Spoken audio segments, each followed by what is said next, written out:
Hey guys, Shadai here with Shadai Graphics, and today we are going to learn how to use selections to create a picture frame. And this is the image we are going to use, the image of the amazing athlete Usain Bolt, and that's what we're going to be doing today. So from now I'm going to post the link to this because it's just a basic Google search. I'm going to post a link to this in the description box. Well, I'm also going to show you how to save an image from the internet. So this is what we are going to do. If you want to get an image from Google, and maybe you say Google Usain Bolt, one thing you should always take note of is the size of the image. So anything above, like here, you look at the bottom right here, you can see that this image up here is 768 by 432 pixels. Okay, that's a reasonable size for your graphic work. But then there are other images like this one. It is also good, even better. It is bigger. It is 1352 by 1825. This one is 1100 and so on, and some are really big. But then you can also encounter some images which are really small and they're not really practical for use in your design process. Like this one is just 590 by 350. Maybe if you're making a small thumbnail, that could be good, but in this particular case it's just not ideal. So this is the image we're going to be using. When you before you download an image, always make sure that you click on it. Okay, you click on it. If you're using Google Chrome, it would open like this. You wait for it to load. If you have a slow internet connection, you'll see a bar appearing right down. Sometimes it appears here, but it appears so fast I cannot really I don't know if you caught that. Well, this is Usain Bolt right now, and this image is 1100 pixels by 619. So how do we get the image into your computer and then into Photoshop? Now there are several methods, but the method we are going to be using for the purpose of this exercise is you would right click on the image and then you take save image as. Now we're going to choose where we want to keep the image. I'll personally go and create a new folder. Again, I'm using Windows 10. So we're going to create a new folder right here by clicking on the new folder button, and then we're going to say exercise files SG lessons. I know it's kind of long. Open that, and we're going to save Usain Bolt. What is this? Oh, we're going to save Usain Bolt right here, and as you can see right here at the bottom, it shows. What are we going to do next? We'll go now. See, Photoshop is already open, and the Shadai Graphics image. In another lesson, I will show you guys how to make a logo, a display like this. So we're going to go now to where I saved that image. Okay, and it was, yeah, there it is, exercise files. You can see there is the image. So before we proceed, we're going to create a totally new project in Photoshop. Okay, so you come here, make sure that Photoshop is open, and you press Ctrl N. Okay, that is the way to do it. Or you could go to File, New. You see the shortcut there is Ctrl N. If you remember in the last lessons, I showed you how to make some of your menus to be colorful, depending on the menus you would like to make colorful, and you should refer to that if you do not know how, or if you are joining our training course for the first time. So Ctrl N, and there you have it. Now this right here is very intimidating for some people who do not know what they want, but in this case you just follow exactly what I do. So first things first, we're going to come and we're going to take international paper by clicking on the preset area, international paper, and then immediately you see A4, okay, which is the standard international paper. It's what we call the typing sheet, okay, or print paper. All right, it is the A4. The Americans have their own size. I've forgotten what it is called. I'll figure it out later. Well, we're going to click on the A4 and take A5, okay, which is like half of an A4 paper, because that's how it goes. All right, and do not change anything else. Now notice you can see the exact resolution. Okay, the resolution is the number of pixels in any inch of an image, okay, any square inch of an image. So there'll be 300 pixels in every inch of an image. Okay, it is an 8-bit image with RGB color, and the background color will be white. So there it is. Now another thing I'll be showing you now, this is our new project right here. Remember, it is untitled because we did not give a name. But I'll show you how to name your project before you save it. All right, so what is going to happen now is, first things first, remember the image we have chosen right here. Let me double click on it so that we preview it again some more. Of course,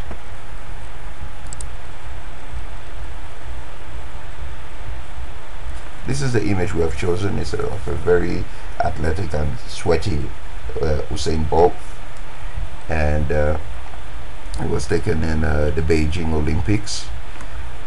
So notice that the image is in landscape mode now.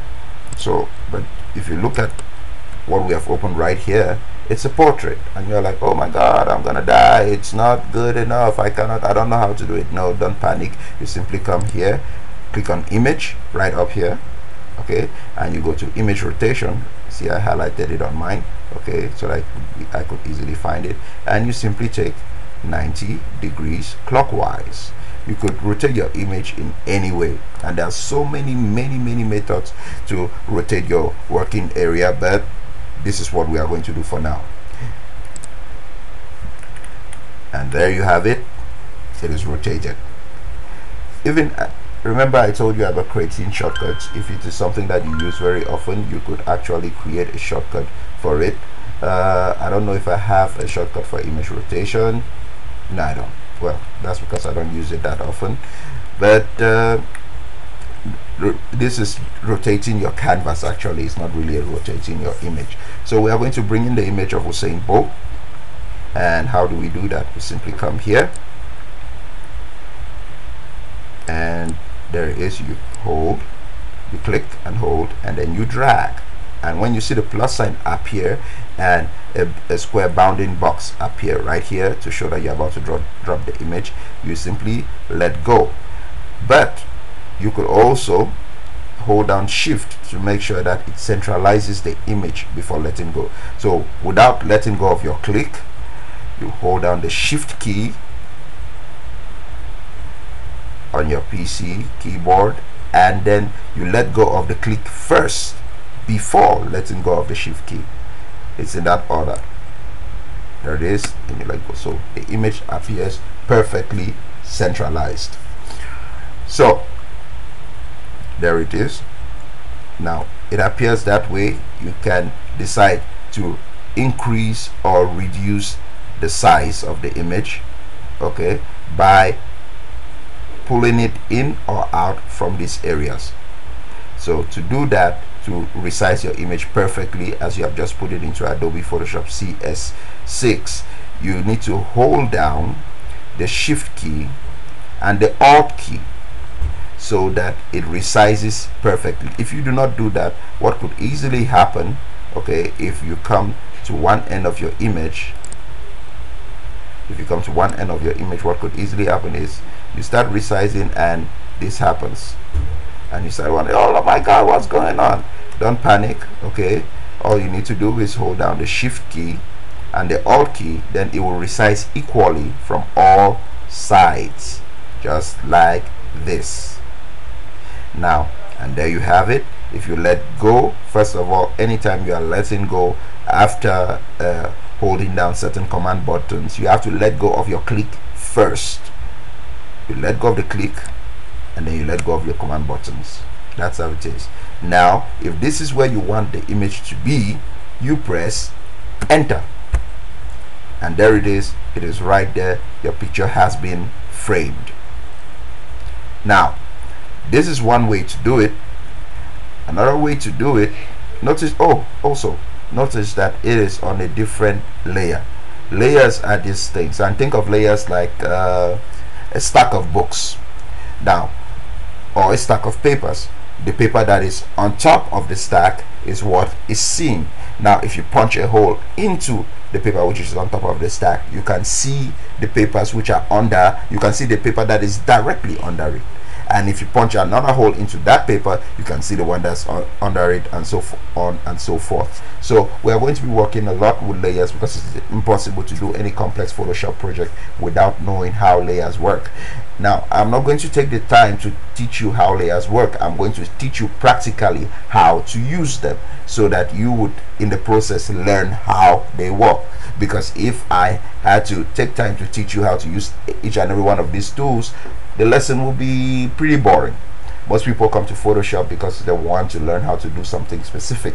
So I am going to show you how to do those things, and if you follow my lessons, you would learn how to do them perfectly if you do exactly what I say. So there it is, Usain Bolt in a frame.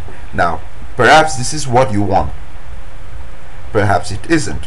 So remember the history states that while we were setting up the workspace, it shows you how far you have gone, and I'm simply going to click here, okay, because this is too short for me. I'm going to click here and drag down, so that anytime I click to see my history states, I can see a long list of them. So there is Usain Bolt right now. Okay, if you click up here, you can see where we just opened the image. See the canvas rotate, and you can see where we place the image. So you can see all the steps we have taken. Now remember I showed you how a few minutes ago I showed you how to resize an image and put it in the right place. Now we are going to the tool we are using here is the move tool. It is this arrow and something that looks like a cross or a plus sign next to it. Okay, and the shortcut is the letter V. So put in mind that every time you are working with Photoshop and you want to do something, and maybe you have worked on something, always put in mind that you should just press the letter V so that you can go back to this tool, because it is like the most versatile tool in Photoshop. So it's what we are going to do next is we are going to put back Usain Bolt. You know, first of all, we are going to put him on top of the red background. So I'm going to show you how to make this frame red. Okay, now this is the layer with Usain Bolt, this is the background layer. So what is next? If you want to change the color of the background layer, there are so many different methods to do it. Personally, I use keyboard shortcuts, but you can come here, okay, to your paint bucket tool. Okay, the shortcut is the letter G, and basically sometimes you may not see it, because for some of you, you may come and look at it, you will not find it, but you will see this. That's the gradient tool.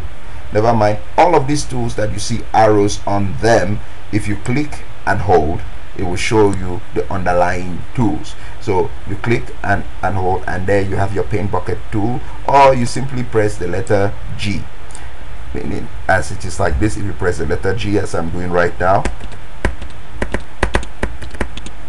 I wonder why that is not changing. Let's see, press and hold.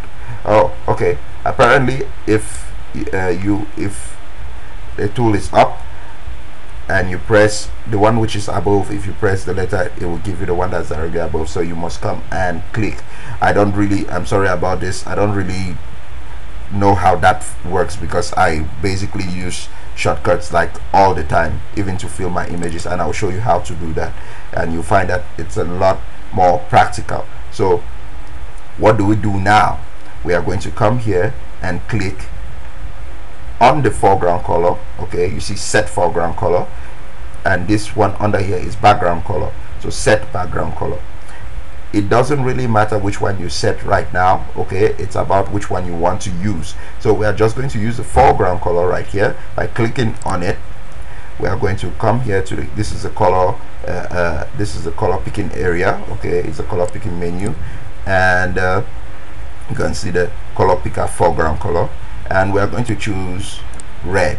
By bringing this bar down, you click here and then you drag down, okay, and then you click here and you drag to the end, all right, and then you say okay.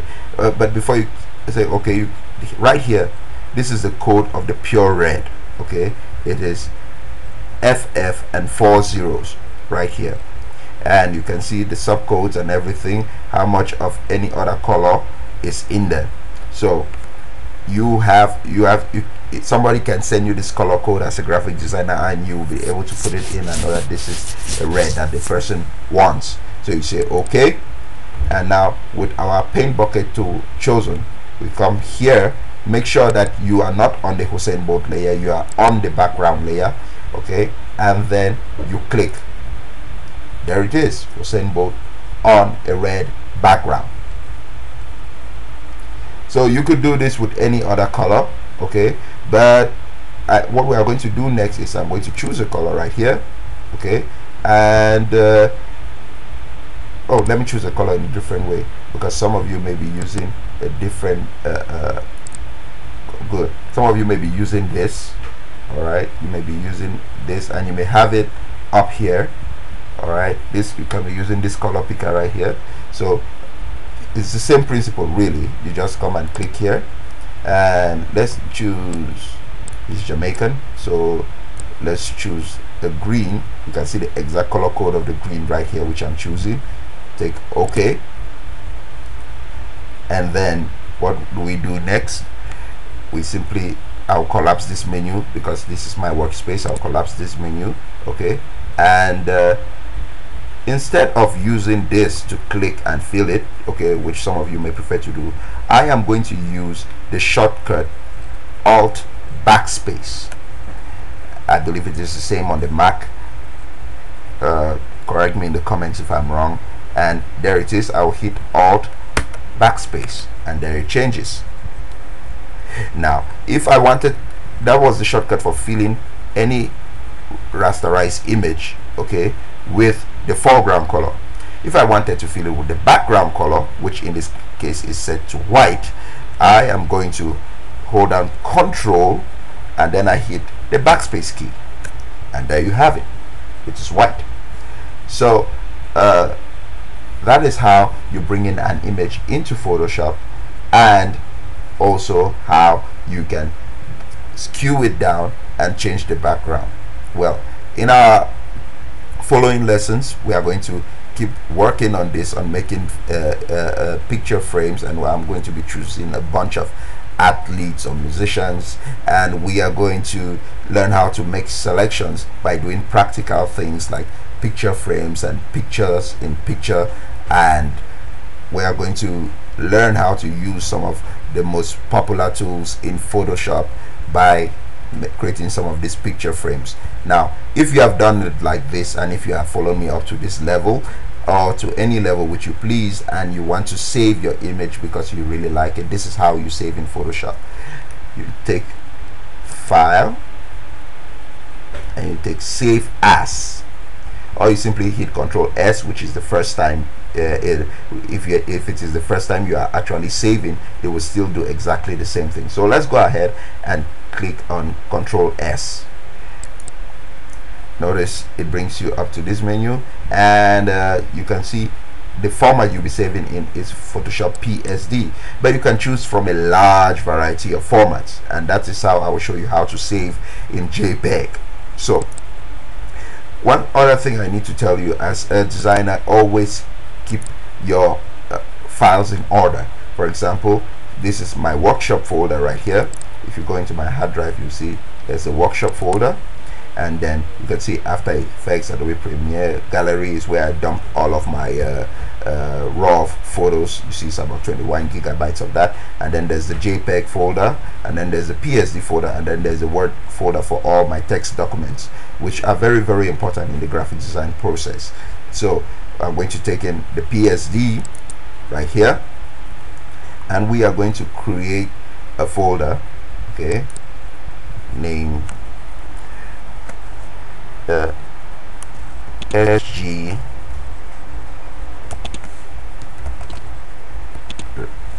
lessons, and then we're going to open that folder, and here we're going to put 1. Oh, you see what I was telling you last time, my keyboard is now in French. Let me put it back to English. Okay, let me put 1, and then we're going to put 1, and let's call it bolt frame. All right, and then you save. There you have saved the PSD. Now a PSD is not open for display. It is a project file in which you can see all of your layers. So if you wanted to save a JPEG or a PNG, which are formats which can display on any cell phone, tablet, computer, no matter the operating system running on it, there you have to save a JPEG. So to save a JPEG, you simply come here, click on File, you take Save As, and now it takes you back to the same place where we just saved the document. Okay, but you should not save in there. You should come, have a JPEG folder like I do. Notice there's so many things in my JPEG folder, and then you create a new folder which we are going to call, as usual, SG lessons, and you come now down here to this menu right here where you choose the format, and then you take JPEG. Notice there are so many different, first of all, even the JPEGs there are about 3 different types, but right here the JPEG, JPG, JPEG and JPE, that this is it right here, that's what you take. Okay, and there's so many formats, but what we are going to be mostly using as a Photoshop designer are, first of all, the PSD formats, the JPEG format, and the PNG format. Now, occasionally you may use the TIFF, but most times it is when a printing press or somebody exactly asks you for a TIFF format. But right now, for all intents and purposes, we are going to choose the JPEG format right here. And then when you do that and you take save, this menu appears, which it's about you choosing the exact size of your JPEG. Now you can make it know that the lower you go, the lower the quality. Okay, and also the lower the size. The higher you go, the higher the quality and also the size. So I'm going to put out the highest here, which is 1 megabyte. Okay, and you see the quality is of 12, and there it is. Now as you're changing it right here, you can actually see the changes are really subtle. Okay, but you can actually see the differences in the quality of the image. Okay, if you look at this region right here under its arm, you can see the difference in the quality. Now if you increase it, you see it's more smoothed out. Okay, so we're going to put it at the maximum and take OK. Now if we go into our computer and then we look for that folder, okay, right here, let's go to this PC, my drive in which I keep everything, my every work stuff, the workshop folder, the JPEG folder, and then we go down to SG lessons, which was the folder we created to save this. SG, where is it? SG lessons right here. Good. You see that is the image. Okay, and if you double click on it, there you go. That's Usain Bolt in a white frame like you designed it. Well, that concludes our lesson for now, and later on we are going to be doing with other athletes or other celebrities, and I'll show you how to use selections, okay, and also how to place picture in picture.